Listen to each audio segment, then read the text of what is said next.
Yo pienso que uno de los problemas más graves que enfrentan las versiones, y una puede tildarlas de malas, son que no están traduciendo la Biblia, sino están parafraseando.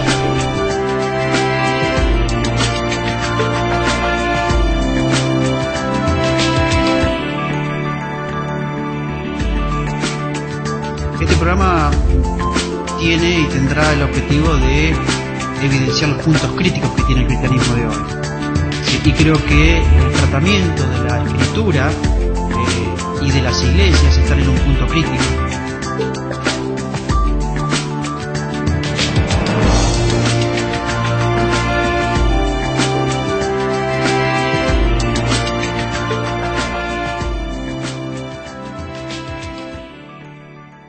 Bien, arrancamos. Bueno, Alejandro, me gustaría en esta mañana saber quién sos y qué es lo que estás haciendo en este momento en la iglesia de la Iglesia Bíblica de Rosario.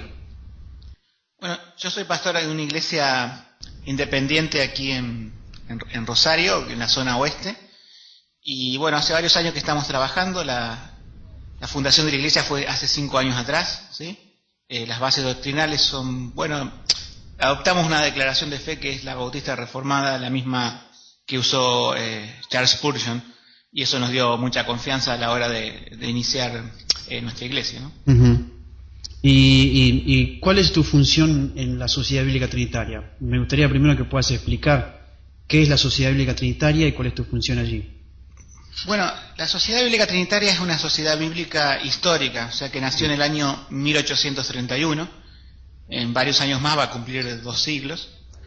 Es una sociedad que se desprendió de la primera sociedad que se fundó a nivel mundial, que fue la Sociedad Bíblica Británica Extranjera, y el motivo que se desprendió Sociedad Bíblica o se separó Sociedad Bíblica Trinitaria con ese nombre, porque en aquel tiempo había algunos problemas dentro de la Sociedad Bíblica Británica Extranjera donde permitían la participación de personas católicas y de personas que eran unitarios, es decir, que no creían en la Trinidad. Entonces Sociedad Bíblica Trinitaria se formó saliendo varias personas de allí y con una reunión inaugural de cerca de 2.000 personas ahí en Londres, en el Exeter Hall, dieron inauguración, bueno, a Sociedad Bíblica Trinitaria. Pusieron este nombre para ser un poco distintivo de que no querían compartir, digamos, una sociedad bíblica con alguien que no tuviera la fe bíblica, ¿no? Claro, totalmente. Y hasta el día de hoy, bueno, en cada país se vienen desarrollando siempre traducciones, versiones que apoyan a Sociedad Bíblica Trinitaria, y es una sociedad que imprime una Biblia por idioma, ¿sí? O sea, no tiene múltiples versiones, porque es una sociedad, primero, sin fines de lucro, pero aparte cree que la palabra de Dios en cada idioma tiene que haber una versión, ¿sí?, que sea traducida directamente de los originales bíblicos y que tenga que ser fiel a esos originales en su forma textual, tanto como en su forma de traducir. ¿Cuánto hace que está en Argentina esta sociedad? Bueno, esta sociedad en sí está con sede, podemos decir, con oficinas. No en Argentina todavía, estoy yo como representante, pero oficinas así de distribución, yo te puedo nombrar, bueno, la casa central está en Londres, después yo dependo de la oficina de Estados Unidos en Grand Rapids, también hay otra en Canadá, hay otra en Brasil, después en Nueva Zelanda, en Australia, ¿sí? Y después hay representaciones, ¿sí? Podemos decir acá en Argentina, en España que tengo un colega, en Colombia que tengo otro, y hay un centro de distribución, ¿sí?, con una base, ¿sí?, de depósito y demás en Bolivia. Así que desde ahí hoy se están repartiendo el material bíblico que disponemos hasta el momento, porque estamos en un proceso de revisión de la Biblia Reina Valera 1909. Bien, Alejandro, cuando hablas de revisión, y sabemos que hoy en la actualidad es un tema bastante urticante, ¿no? Cuando hablamos de revisión, ¿qué es lo que estamos diciendo? Bueno, una revisión es justamente, la palabra dice revisar algo que ya está traducido. En nuestro caso, estamos utilizando una versión de la Biblia histórica, que es la traducida primeramente por Casiodoro de Reina y revisada por Cipriano de Valera. La original Biblia es de 1602. Después esa traducción tuvo revisiones a través del tiempo, siendo por ejemplo la del año 1909 la revisión que la Sociedad Bíblica Trinitaria imprimió por el espacio de un siglo casi, pero que al cambiar el lenguaje y también al detectar, podemos decir, algunas cuestiones textuales, ¿sí?, se está revisando de nuevo para, primeramente, adaptarla perfectamente a lo que son los idiomas originales, tanto hebreo como griego, especialmente en el griego, donde hemos detectado algunas pequeñas desviaciones, y también desde el punto de vista gramatical, ¿sí?, adaptarlo a todo lo que son las normas de la Real Academia Española actualmente. Bien, esas pequeñas desviaciones son el resultado de, pregunto, ¿no?, mientras vos estás hablando yo estoy pensando, son el resultado de un error de traducción, un problema de interpretación en el griego, sí, que detecta la Sociedad Bíblica Trinitaria con respecto a esas desviaciones.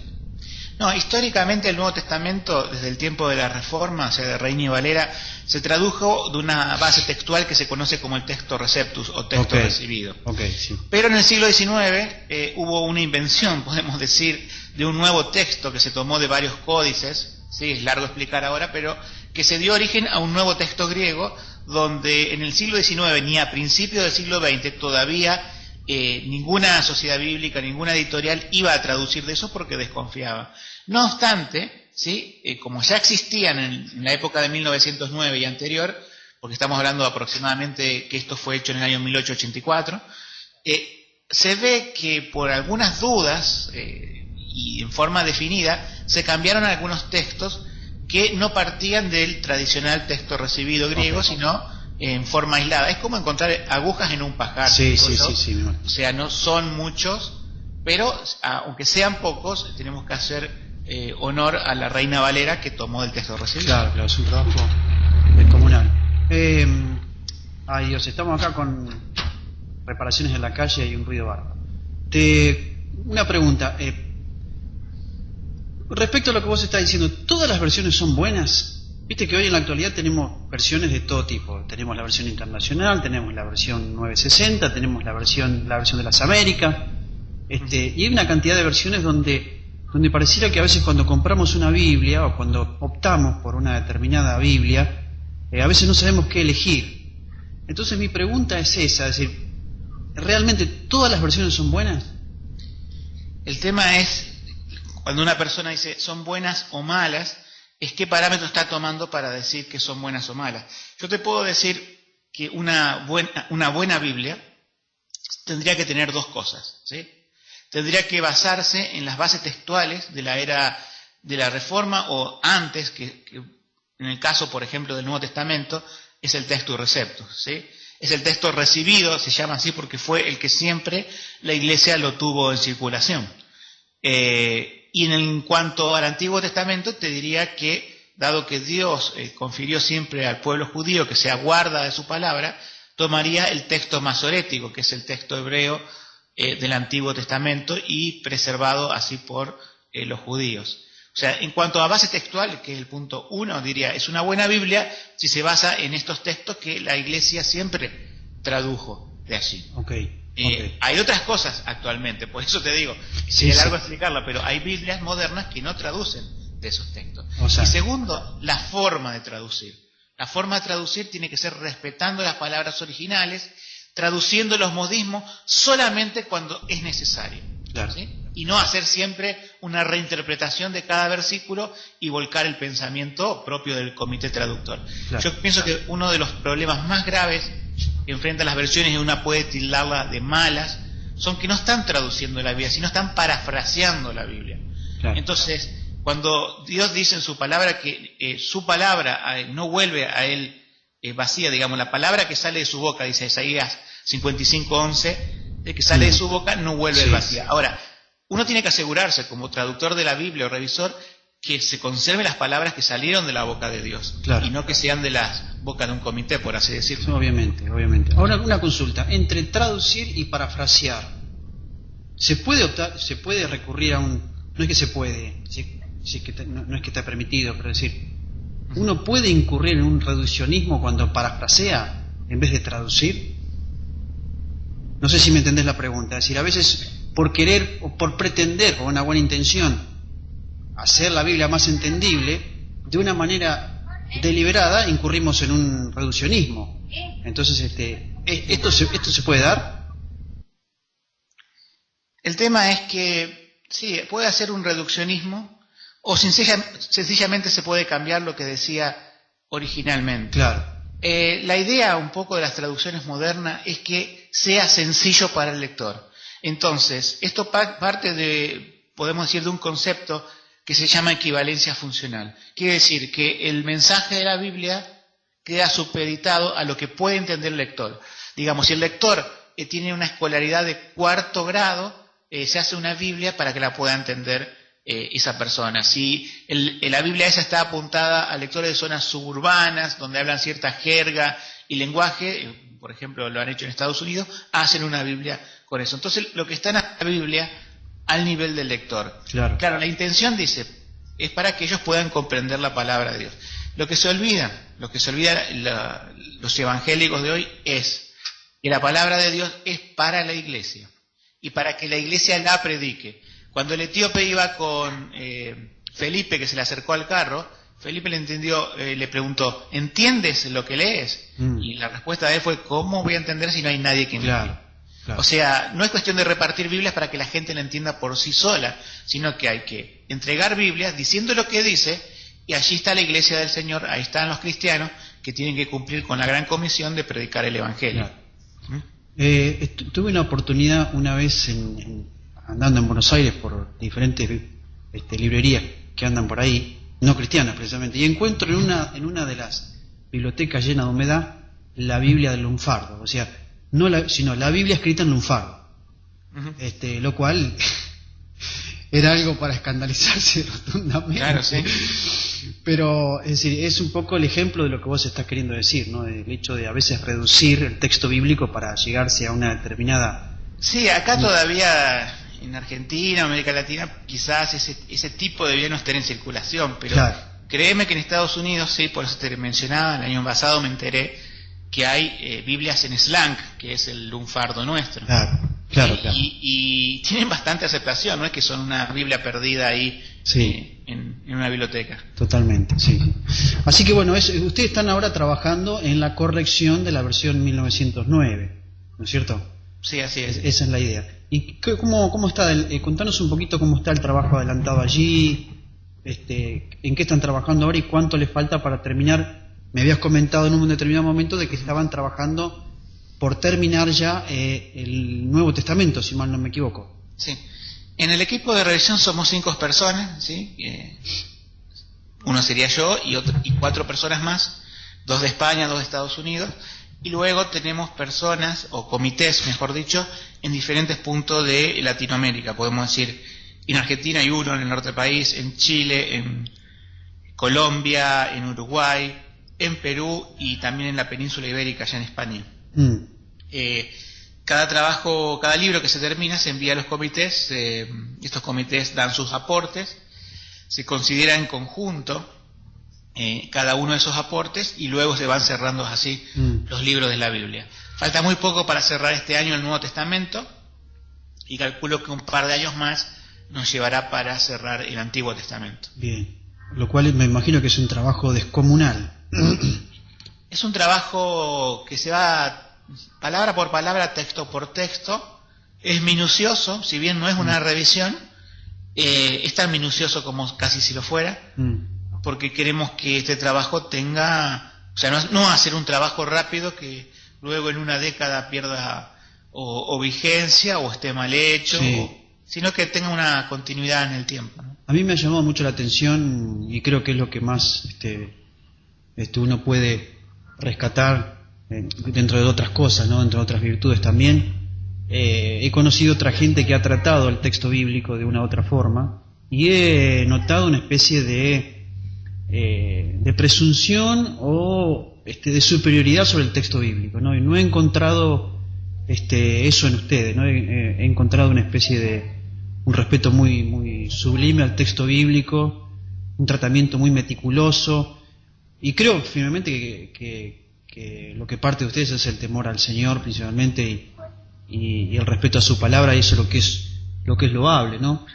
Por eso por ahí uno es un poco también propulsor de esta iniciativa que tienen ustedes con respecto a la Sociedad Bíblica Trinitaria, ¿no? Siempre yo creo que en un momento te he dicho de que quizás Dios así lo permita, pero quién sabe si ustedes van a ver el fruto del resultado de su trabajo. Tal vez cuando ya no estemos aquí en este mundo, quedará para las generaciones futuras el texto corregido, ya definido, y será luz para mucha gente, ¿no? Lo cual eso es muy loable. Sí, por lo menos la parte textual va a quedar bien definida, eso sí. Claro. Ahora, quizás el idioma puede ir cambiando, como siempre lo va a hacer, pero las correcciones serán más fáciles porque de haber en un futuro una nueva revisión, tendrán que fijarse solamente en actualizar vocabulario o sintaxis, pero no en revisar cuestiones textuales, ¿no? De una buena o de una mala traducción, ¿se puede desprender un evangelio genuino o un evangelio falso, Alejandro? A ver, yo creo que por ahí la pregunta no tiene una respuesta directa, porque mira, yo he visto que hay gente que ha hecho mala doctrina y ha predicado un falso evangelio con versiones correctas de la Biblia. Claro, como un ejemplo. Hace unos años atrás, ¿sí?, los testigos de Jehová golpeaban tu puerta y traían en su mano Reina Valera, ¿sí? 1960 u otra. Pero traían Reina Valera, o sea, versículos donde hablan muy claro de la Trinidad y que ellos no creen, ¿sí? Entonces uno puede decir, claro, si sacan versículos de contexto y te lo aplican, cualquiera puede hacer cualquier cosa, digamos, un falso evangelio, una falsa doctrina, con cualquier Biblia, sea fiel o no. Ahora, de una mala traducción donde ya no son las palabras de Dios, sino son pensamientos de los hombres, yo diría que directamente no tienen el poder que Dios le ha dado originalmente. Dios no va a bendecir algo que no salió de su boca. Entonces ahí el error también se puede multiplicar de manera infinita. Sí, por eso es muy importante la comprensión de esa verdad, ¿no? Es decir, todo lo que sale de Dios es la palabra de Dios y debe ser expuesta como tal. Entonces, por eso es una pregunta muy amplia.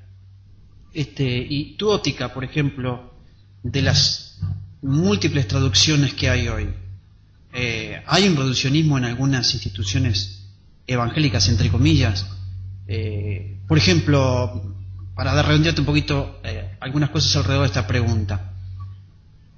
Sucede con conocimiento de causa que, por ejemplo, la Sociedad Bíblica Argentina ha decidido darle final, o el final del comienzo de la versión 1960, por ejemplo.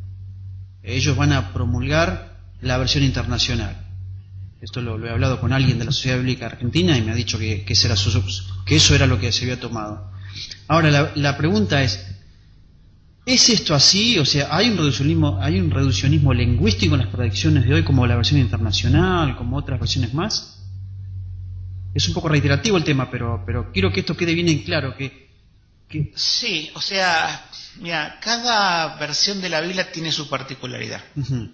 Hay que hacer un estudio de cada uno para sacar sus características, podemos decir.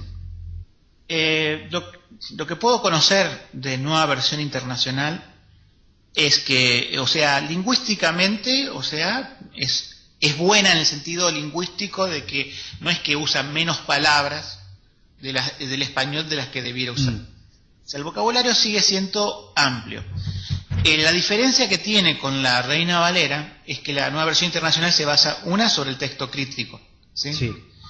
Y segundo, me parece que esto es lo que más afecta a esa versión, es que lo que se llama la equivalencia dinámica, es decir, no traducir literal, más allá de la fuente textual que utilice, que sabemos que es el texto griego, el texto crítico, no es el texto que usó Reina Valera. Pero aún así, traduciendo de ese texto griego, si no traducen literalmente, sino que hacen muchas equivalencias, gran cantidad de versículos que están igual tanto en el texto crítico como en el texto recibido, van a tener un significado por allí diferente o un matiz diferente. Claro, estoy pensando un poquito en el que está escuchando y se pregunta, ¿qué es el texto crítico? Bueno, el texto crítico, digamos, contrario al texto recibido, que es un texto tradicional de la Iglesia, es un texto donde en el siglo XIX había muchas personas que decían que el texto recibido era un texto que tenía que ser desplazado, y fueron así pensando en lo que se llama la crítica textual, de decir, bueno, tiene que haber otra cosa Incluso antes que hicieran los descubrimientos decían, tienen que haber otra cosa. Hicieron un descubrimiento, encontraron un códice en un convento católico, que es el convento de Santa Catalina, que queda al pie del monte Sinaí. Este códice se conoce como el códice Aleph, ¿sí? O códice sinaítico. Entonces tomaron eso que era del siglo IV, ¿sí? Que dice, bueno, es antiguo, por lo tanto mejor que el texto recibido, cuyas copias la mayoría son del siglo X. También tomaron otro códice, digamos, el códice Vaticano, que estaba en la biblioteca del Vaticano. Entonces, entre estos dos códices, digamos A y B, podemos decir, lo que hacen es una crítica textual, o sea, no coinciden los códices entre sí, no son coincidentes en todos, hay partes que faltan en uno, hay divergencias textuales. Entonces ahí gusta al hombre, ¿no es cierto?, decir, bueno, voy a determinar la palabra de Dios con mi inteligencia, claro, medio de un método que yo invento, entonces esa va a ser la autoridad final. Claro. Entonces, por medio de la crítica textual sacan de A y B, y de algunos otros podemos decir C, D, E, no son muchos más, pero básicamente de A y B sacan todo lo que se conoce para formar lo que en su momento se llamó el texto de Westcott and Hort. Sí. Eran las dos personas, el apellido de las dos personas inglesas que hicieron este texto. Ese texto evolucionó con el tiempo, en algunas correcciones y demás. Hoy se lo conoce como el texto de Nestleala, ¿sí? Sí. Van por la edición número 28, que salió el año pasado. Sí, sí, sí.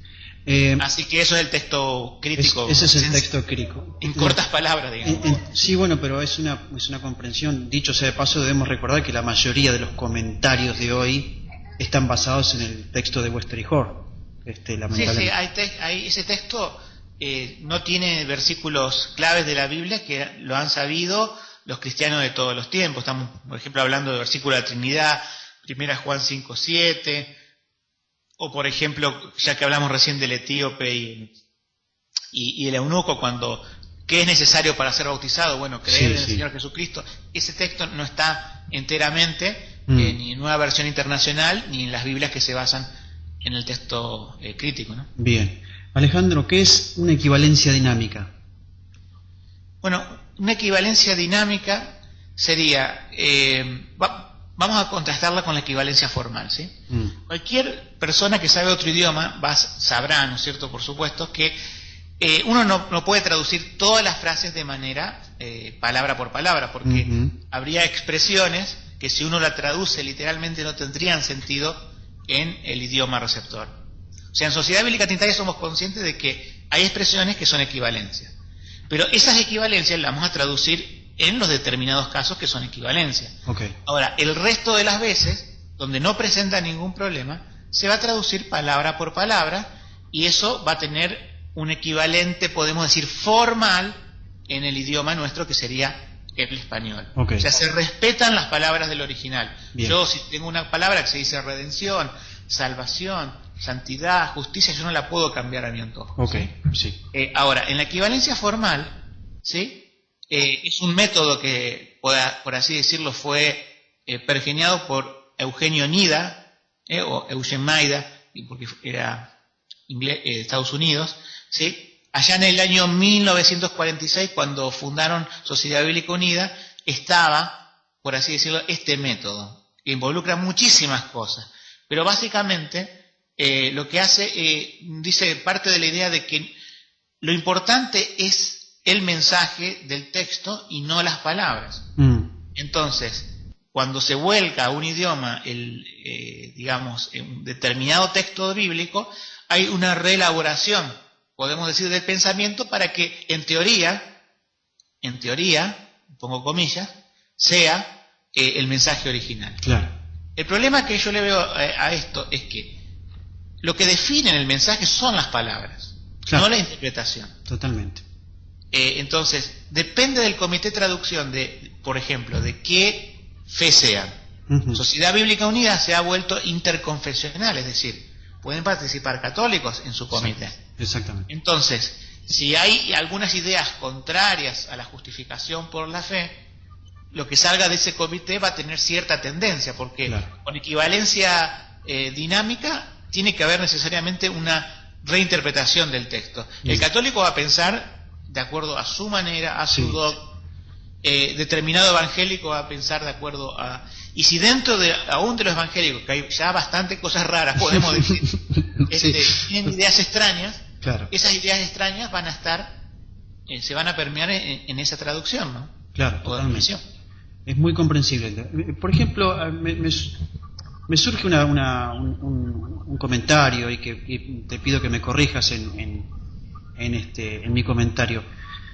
Se da muchas veces en la escritura, y principalmente en las traducciones, o en la traducción, la interpretación del griego, donde, por ejemplo, la palabra permanece en su estado original. Como, por ejemplo, la palabra...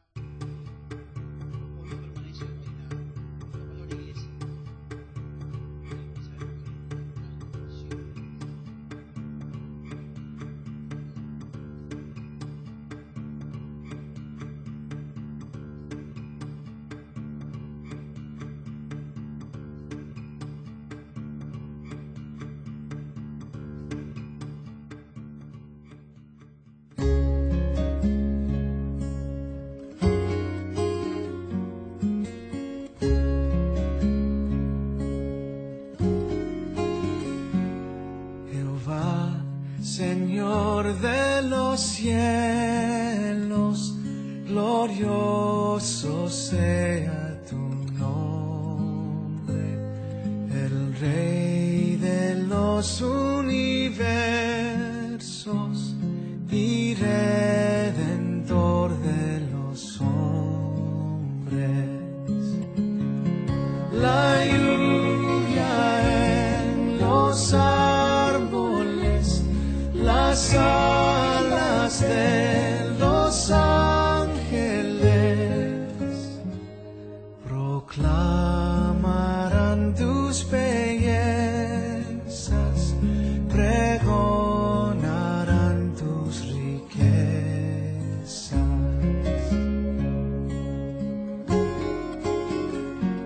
Soy débil, Señor, y ciego, agobiado de horrores, pecaminosos deseos y apartado de tus dones. Libérame de mi maldad, bendíceme con tu bondad. Sosténme, Dios, en tu gracia, amante dulce del alma.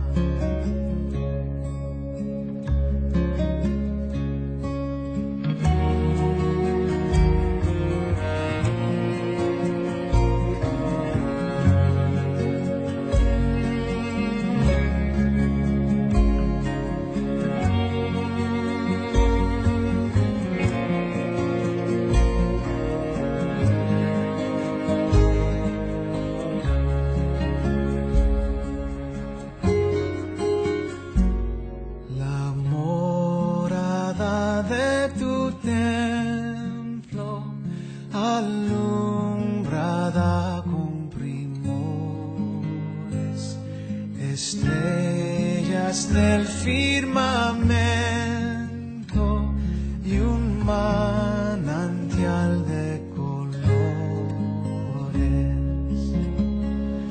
Magnánimo en santidad, espléndido en caridad.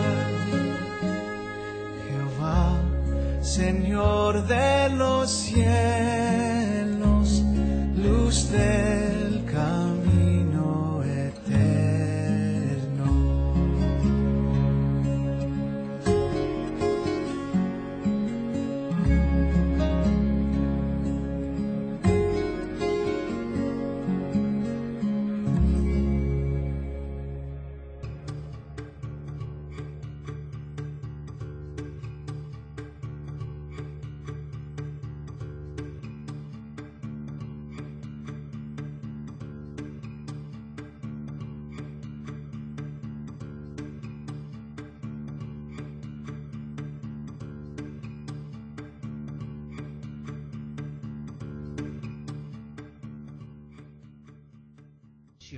¿no? Sabemos que la palabra iglesia es la transliteración de la palabra eclesia.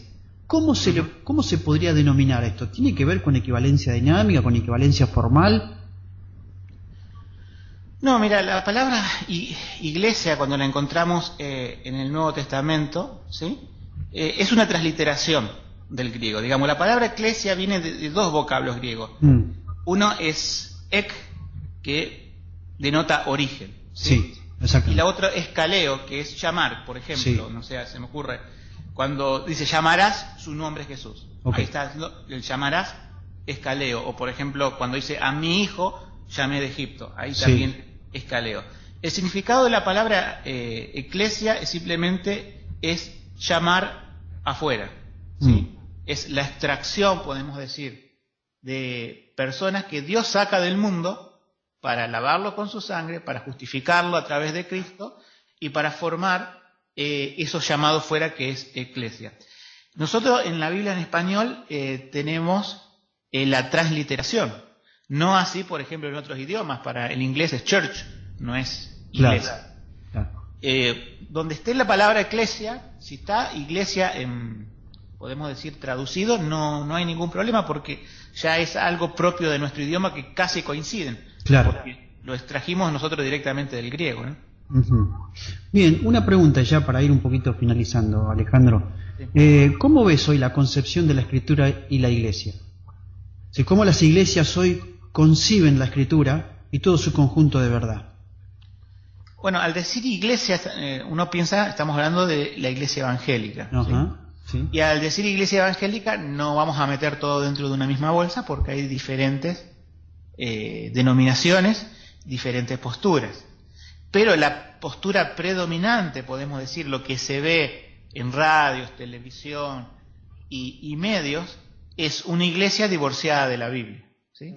Una iglesia basada en una predicación sentimental, en una predicación donde el centro es el hombre, donde el centro es también el mismo predicador, donde si se usan versículos de la Biblia son para justificar que siguen siendo evangélicos nada más, pero que no hay un mensaje que parta de las Escrituras.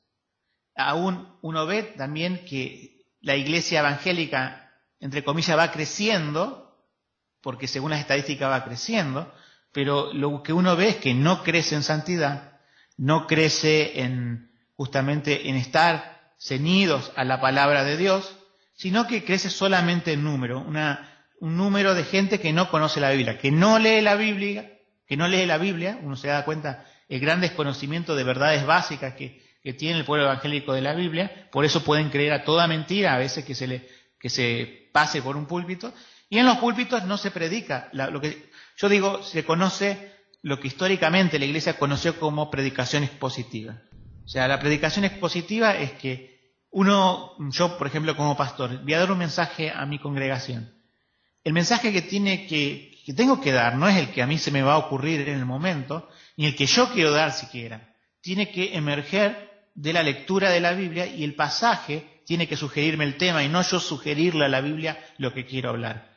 La Iglesia se ha olvidado de la predicación expositiva, por lo tanto, lo que se escucha en las predicaciones es lo que la gente quiere hablar, lo que los predicadores quieren hablar, y no se le hace justicia a un pasaje de la Biblia cuando se lo toma, ni en su contexto, ni en su totalidad, ni en su impacto. Y en cuanto al Evangelio, que es el mensaje de salvación, por esta razón está muy diluido hoy. Es un Evangelio más que nada psicológico, emocional, que no se habla en contra del pecado, porque a la gente le molesta, no se conoce de la ley de Dios, porque el apóstol Pablo dice, solamente conocí el pecado a través de la ley, y no se hace tampoco justicia a lo que es la obra de Cristo. Se pide a la gente que crea en un Cristo que no lo explican, ni explican su obra, ni su persona, ni nada de lo que involucra, por así decirlo, el Evangelio. Así que, digamos, la opinión que tengo es que la Iglesia está podemos decir, un poco apartada de la Biblia. Bien, te digo que son palabras fuertes. Porque de repente que uno diga, bueno, la Iglesia está apartada. Yo digo, estoy de acuerdo con vos, no es una crítica, estoy totalmente de acuerdo. Yo creo que... Muy bien, acá estamos. Continuamos. Te decía que muchas veces eso a la Iglesia cuando prescinde o obvia la predicación expositiva, me da la idea que recurre a una especie de subjetivismo hacia la Escritura en sí, ¿no? Sí, un subjetivismo, un relativismo. Las verdades para la vida cristiana se encuentran en la Biblia, las verdades para la salvación también. Cuando la predicación se desprende de la Biblia, pasa a ser un mensaje humano, y la institución que se forma pasa a ser una institución humana más que la Iglesia del Señor, ¿no es cierto? Totalmente. Alejandro, para ir terminando ya, hay muchísimo por hablar, muchísimo. Y espero que esto no sea la primera conversación que tengamos en este programa. No, claro. Este programa tiene y tendrá el objetivo de evidenciar los puntos críticos que tiene el cristianismo de hoy. Y creo que el tratamiento de la Escritura y de las iglesias están en un punto crítico. Por eso mi pregunta en esta mañana es: ¿qué tendrías que decirnos hoy para reflexionar, para pensar, para meditar con respecto al uso de la Escritura y a la identificación de la Iglesia con Cristo Jesús en este tiempo? Mira, habría mucho para decir, pero me voy a ceñir a un solo versículo, por así decirlo. La fe viene por el oír y el oír por la palabra de Dios. Es decir, que en la predicación del Evangelio lo que va a quebrar los corazones, lo que va a cambiar los corazones, no van a ser mis palabras, no va a ser la psicología que use la Iglesia, no van a ser las luces que use la Iglesia, no va a ser su música, no va a ser cuán meloso puede ser el mensaje del predicador, sino que lo que va a cambiar el corazón, como siempre ha sido, es la palabra de Dios, que despierta fe en el corazón cuando es predicada en su pureza, y el Espíritu Santo, al cual Dios se encomendó para regenerar los corazones, va a hacer una obra solamente cuando su palabra sea predicada. Y la reflexión es esta: si la iglesia o determinadas iglesias se olvidan de que el poder del Evangelio parte de la palabra, estarán sí predicando cosas buenas, buenos consejos, pero no será el Evangelio de Jesucristo, que es poder para todo aquel que cree, ¿no? Seguramente. La fe viene por el oír, dice la Escritura, y el oír por la palabra de Dios. Bien, Alejandro, los objetivos, para terminar ya, los objetivos de este año con respecto a la Sociedad Bíblica Trinitaria, por el cual podamos orar y podamos estar... Sí, orar constantemente informados, y dejar una página web para que los oyentes puedan entrar y poder investigar y sacar sus propias conclusiones también, ¿no? Sí, sería para todo el pueblo hispanohablante una bendición, también para la Sociedad Bíblica Trinitaria, poder ya tener a principios de 2015 el Nuevo Testamento impreso, y bueno, que estén orando, porque obviamente todo esto está, si bien es la obra de Dios, está siendo llevada a cabo por instrumentos humanos, que a veces hay problemas, enfermedades y cosas que pueden retrasar el trabajo. Que estén orando justamente por eso, para que podamos tener todavía una Reina Valera que ha sido usada por Dios a través de los siglos en América Latina para bendecir a muchas almas, para la salvación de las almas, y que podamos tener por lo menos un Nuevo Testamento el año que viene, ¿sí? Eso sería nuestro objetivo principal. Muy bien. Bueno, Alejandro, para terminar, queda un compromiso para la próxima charla que tengamos. Me gustaría que puedas hablar de Reina Valera y de Casiodoro de Reina y de Cipriano de Valera. Tomarnos un programa específicamente para hablar de esto, porque me parece que hoy en la actualidad hay una especie de insolencia de algunos personajes con respecto a estos hombres, ¿no? Y me gustaría que un día nos tomemos un tiempo para hablar concretamente de esto y de su historia y de su trabajo, y para que podamos principalmente valorar la Biblia que tenemos, ¿no? No sé qué te parece, si estás de acuerdo. Sí, claro, Mario, te vuelvo a repetir, es un gusto que me hayas invitado a hablar. Y con respecto a la historia de Reina Valera, me ha tocado dar conferencias en varios países, y más allá de los libros que ya se conocen, también he conseguido algunos datos históricos con documentos originales.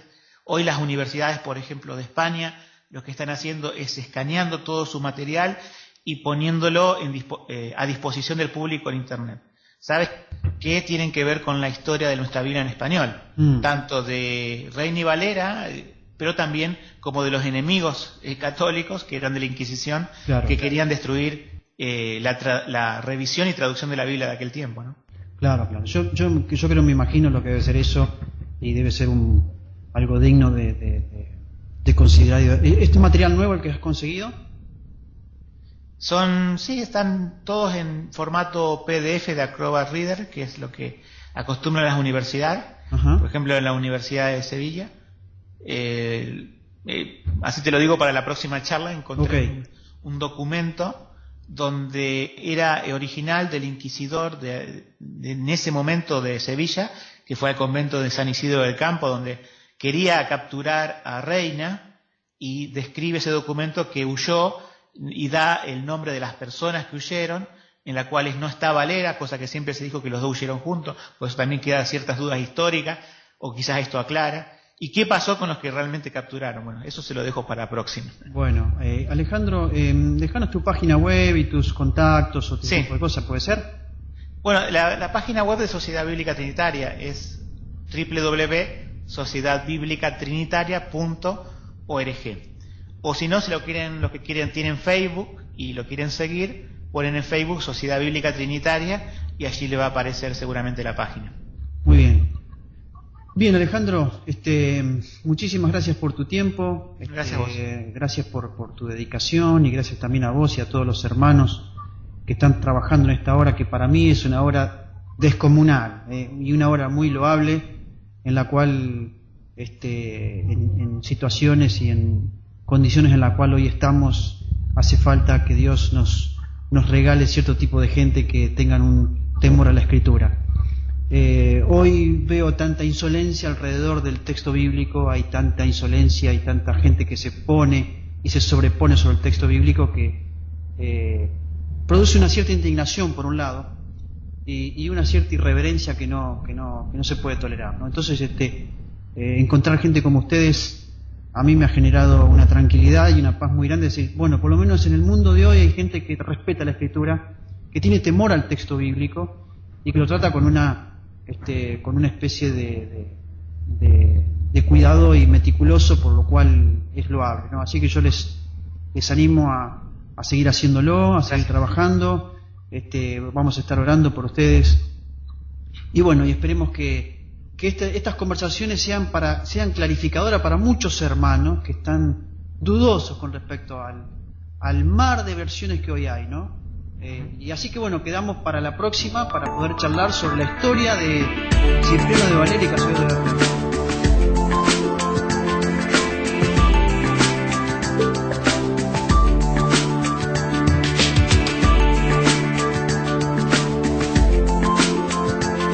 Yo pienso que uno de los problemas más graves que enfrentan las versiones, y una puede tildarlas de malas, son que no están traduciendo la Biblia, sino están parafraseando la Biblia.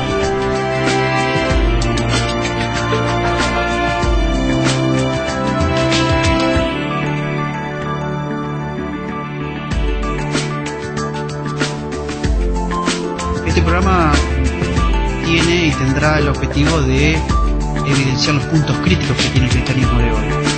¿Sí? Y creo que el tratamiento de la Escritura y de las iglesias están en un punto crítico.